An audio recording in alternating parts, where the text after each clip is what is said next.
CBSE के विद्यालयों में पढ़ने वाले 9th क्लास के बच्चों के लिए व्याकरण का ये सीरीज है और उन्हें शब्द और पद, प्रत्यय, उपसर्ग, अर्थ के आधार पर वाक्यों के भेद, ये इन महत्वपूर्ण बिंदुओं को पढ़ना बहुत ही जरूरी है, क्योंकि हिंदी में उनके पास दो तरह की पाठ्य पुस्तक है, कृतिका और क्षितिज। उसके अलावा व्याकरण के कुछ बिंदु भी उन्हें पढ़ना आवश्यक है। तो शब्द और पद जो महत्वपूर्ण अध्याय है, बच्चे छोटे क्लास से ही शब्द और पद के बारे में जानते आए हैं, समझते आए हैं और इससे 2 नंबर के प्रश्न भी आते हैं। तो इसलिए बच्चों को इसको पढ़ना चाहिए। मैं इसको आपको आसान भाषा में इसको मैं समझा देता हूँ। एक बार इस संपूर्ण वीडियो को देख लीजिएगा तो शब्द और पद संबंधी आपके मन में जो भ्रांतियां हैं वो आपके दूर हो जाएंगे, उसको आप बेहतर ढंग से समझ पाएंगे। तो आइए हम लोग आरंभ करते हैं शब्द और पद को पढ़ना। सबसे बड़ी चीज है कि शब्द और पद को लोग एक जैसा ही समझते हैं। हम लोग समझते आए हैं कि शब्द और पद एक ही चीज है, उसी को शब्द कहते हैं, उसी को पद कहते हैं। जिस प्रकार से एक व्यक्ति का 2-3 नाम होता है, उसी प्रकार से शब्द के भी 2 नाम है, शब्द और पद। तो इसी चीज को हम अपने दिमाग में पहले से पाल रखें कि शब्द और पद एक जैसा ही है, एक ही है, परंतु दोनों में थोड़ा सा अंतर है। इसलिए उस अंतर को जानना जरूरी होगा। और ये जो अध्याय है, पाठ है, इस पाठ का मूल उद्देश्य ही यही है कि बच्चे शब्द और पद के अंतर को समझ सके, शब्द और पद को अलग अलग कर सके। तो आइए, जब तक आप इस संपूर्ण वीडियो को देखेंगे तो वीडियो के देखने के बाद आप समझ सकेंगे कि शब्द क्या है, आप यह भी समझ जाएंगे कि पद क्या है, आप दोनों में अंतर समझ जाएंगे, दोनों में एक रूपता क्या है यह भी आप समझ जाएंगे। सबसे पहले हम शब्द की परिभाषा को लेते हैं कि आखिर शब्द कहते किसको हैं। तो उसकी परिभाषा इस प्रकार है, वर्णों के सार्थक एवं क्रमबद्ध समूह को शब्द कहते हैं अथवा अक्षरों के सार्थक समूह को शब्द कहते हैं। तो सबसे पहली बात यह है कि शब्द है कौन। तो वर्ण, जो वर्ण हम लोग लिखते हैं और से लेके ज्ञ तक, इन वर्णों का सार्थक और क्रमबद्ध समूह है। केवल शब्द वर्णों को इकट्ठा कर दें, हम कई वर्णों को एक जगह इकट्ठा कर दें तो वो शब्द कहने लायक नहीं हो सकता है, जब तक कि वह सार्थक अर्थ नहीं दे, क्रमबद्ध वो नहीं हो तो वो अर्थ नहीं दे पाएगा।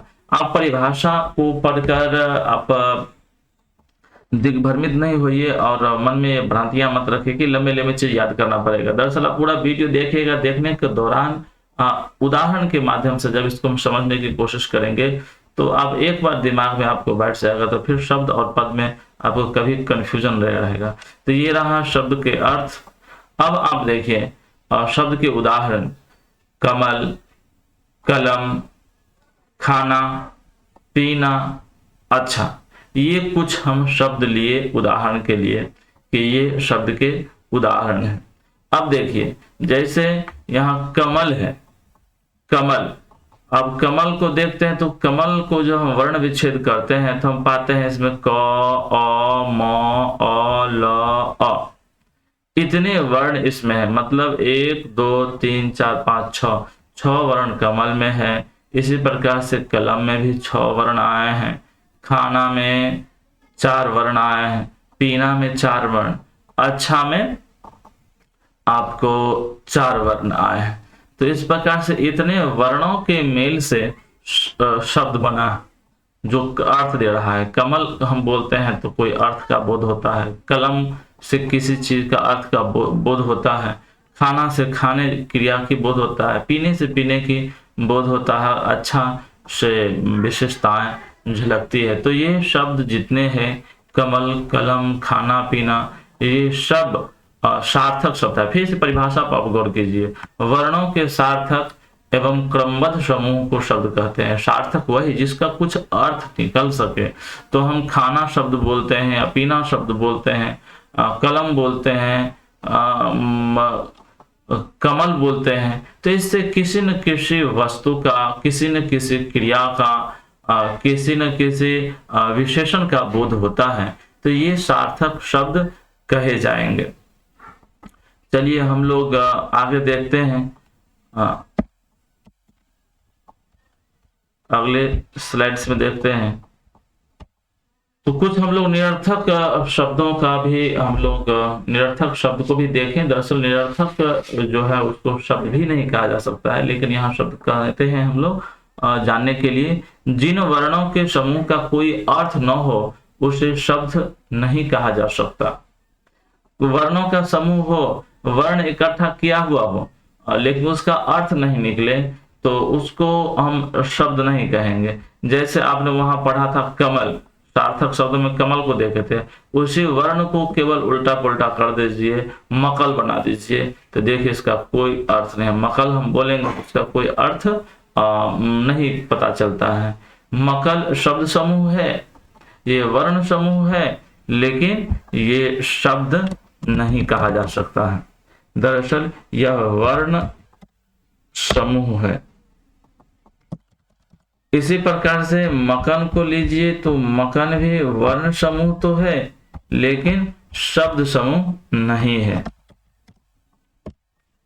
इनको वर्ण समूह है, कई वर्णों के मेल से ये बना हुआ है, परंतु इसको हम शब्द नहीं कह सकते हैं। शब्द इसीलिए नहीं कह सकते हैं कि इससे किसी व्यक्ति, वस्तु, स्थान या विशेषता का बोध नहीं होता है।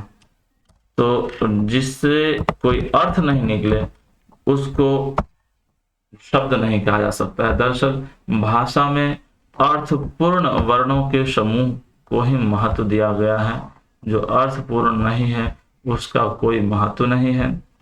इसी प्रकार से देखिए, हम कान, क में आ का मात्रा लगाएंगे और न लिख देंगे, तो कान से तो अर्थबोधक होगा, कान से तो किसी चीज की बोध होगी, परंतु उससे कना हम बनाते हैं, केवल हम वर्णों को, क्रम को उसको उल्टा कर देते हैं, कर्म को बदल देते हैं, तो अर्थ भी उसका बदल जाता है। इसी प्रकार हम देखते हैं, अब पद की ओर उन्मुख होते हैं, जानते हैं कि पद क्या होता है। दरअसल शब्द, जो शब्द को हम देखते हैं, जिसे हम शब्द कहते हैं, दरअसल वह शब्द नहीं है, केवल व्याकरणिक शब्द ही, व्याकरण में प्रयुक्त जो शब्द है, पद है, उसी को हम लोग शब्द कहते हैं। और पद वह है, वाक्यों में प्रयुक्त शब्द ही पद कहलाते हैं। उदाहरण, मोहन एक अच्छा लड़का है, इसमें मोहन एक अच्छा लड़का है, सभी पद है। आप देख सकते हैं कि मोहन एक अच्छा लड़का है, तो कुल मिला के इसमें 5 वर्ण है, 5 पद है। क्योंकि जब वाक्य में प्रयोग हो जाता है शब्द, तो वो वाक्य की रीति से बन जाता है। जैसे मोहन एक अच्छा लड़का है, आप यहाँ अच्छा पद को ही लीजिए।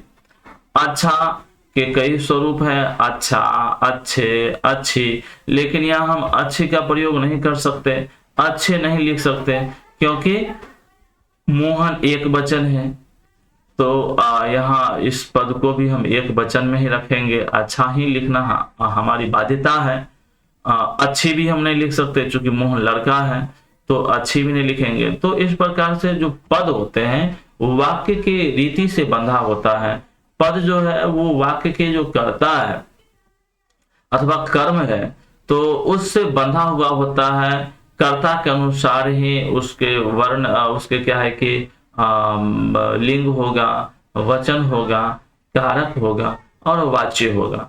जबकि शब्द के साथ ऐसा नहीं है। व्याकरण में जो शब्द होते हैं, आप इसी शब्द को, अच्छा शब्द को व्याकरण में आप ढूंढिए, तो वहां आपको इसके आगे लिखा हुआ मिलेगा। अच्छा स्त्रीलिंग में अच्छी, बहुवचन में अच्छे, ये सारे चीज लिखा होगा। अच्छा विशेषण सूचक शब्द, इस प्रकार के उसके पूरा डिस्क्रिप्शन, पूरी उसका जो है ना व्याख्यात आपको स्वरूप में शब्दकोश में मिलेगा। तो वो उसका मूल रूप है, वह पद का जो मूल रूप है वो शब्द है। और वाक्य में जो प्रयुक्त है, भाषा में जो प्रयुक्त है, हम कहानी की किताब पढ़ते हैं या उपन्यास पढ़ते हैं या कुछ भी गद्य है, निबंध है, कुछ भी पढ़ते हैं, उसमें जितने भी वाक्य है वो सब पद है। ये दिमाग में आप बैठा लीजिए कि जो चीज भी हम पाठ्य पुस्तक में पढ़ते हैं या न्यूज़पेपर में पढ़ते हैं, जितने भी वो भाषा के शब्द है, उसको शब्द नहीं बल्कि उसी को हम लोग पद कहते हैं। अंग्रेजी में उसी को टर्म कहा जाता है। अंग्रेजी में भी टर्म और वर्ड दोनों अलग अलग है। चलिए अब हम शब्द और पद में अंतर को समझ लेते हैं। दरअसल जब तक हम लोग अंतर को नहीं समझते हैं तो चीजें स्पष्ट नहीं होती है। शब्द और पद में मूल रूप से जो अंतर है उसको देखिए। शब्दकोश में अवस्थित, ये शब्द क्या है, शब्दकोश में अवस्थित होता है, उसका अस्तित्व केवल शब्दकोश में है। और वाक्यों में प्रयुक्त पद, और जब वाक्य में प्रयोग होता है तो जाहिर सी बात है वो पद हो गया। वर्णों के समूह शब्द कहलाते हैं। पद व्याकरणिक नियमों से बंधा हुआ होता है। तो हम लोग शब्द में देखें, शब्द स्वतंत्र होता है, शब्द अपने मूल रूप में रहता है, जबकि पद व्याकरणिक नियमों से बंधा हुआ होता है। जबकि हम आपको अभी ही बताए हैं कि पद जो है वो व्याकरणिक नियमों से बंधा हुआ होता है। जैसे मोहन है तो मोहन लड़का है तो यहाँ अच्छा लिखना पड़ेगा। मोहन एक वचन है तो यहाँ अच्छा को भी एक वचन में रखना पड़ेगा, लड़का को भी एक वचन में रखना होगा। यहाँ बहुवचन होता करता तो मोहन, सोहन, दिनेश और गणेश अच्छे लड़के हैं, लड़का से लड़के हो जाते तो पद उसमें बदल जाता है भी है हो जाता। तो पद वाक्य जो है, वाक्य में जो पद है वो व्याकरणिक नियमों से बंधा हुआ होता है, लेकिन शब्द में ऐसा नहीं होता है। पद वाक्य के लिंग वचन कारक से आबद्ध होता है। पद वाक्य के लिंग वचन कारक से बंधा हुआ था, उनके अनुसार उनको चलना पड़ता है। चलिए अब दोनों में हम लोग कुछ समानताएं देख लेते हैं। शब्द और पद, शब्द को हम शब्दों के वर्गीकरण अध्याय में विस्तार से पढ़ेंगे और पद को हम पद परिचय का अध्याय पढ़ेंगे। तो चूंकि हम ध्यान में ये रख के चल रहे हैं कि 9वीं कक्षा के जो छात्र है उनको पद और शब्द की अर्थ जो है स्पष्ट हो, पद और शब्द को बेहतर ढंग से वो समझ सके, इसीलिए हम इस वीडियो को बहुत लंबा नहीं करेंगे। हम इस वीडियो को उसी हिसाब से, उसी विस्तार में हम इस वीडियो को पढ़ेंगे। तो हम आगे देखते हैं। तो इस प्रकार से है कि इस शब्द को और पद को आप विस्तार से जानना है, समझना है, तो उसके लिए मेरा अलग वीडियो है। उसमें हम आपको विस्तार से बताएंगे कि शब्द क्या है, शब्द के कितने भेद हैं, कितने आधार पर शब्द के वर्गीकरण किए हैं, पद क्या है, पद का भी परिचय क्या है, पद परिचय क्या है, पदबंध क्या है, ये सब एक अलग अध्याय में बताएंगे। मैं इसमें कोशिश कर रहा हूं कि आपको छोटा छोटा वीडियो हो और उसमें आप यथेष्ट जानकारी प्राप्त कर सके। आप हमारे साथ जुड़े रहे, इसे तो धन्यवाद। हो सके तो इसको शेयर कीजिए, सब्सक्राइब कीजिए, ताकि आपके लिए बेहतर से बेहतर वीडियो हम बना सकें।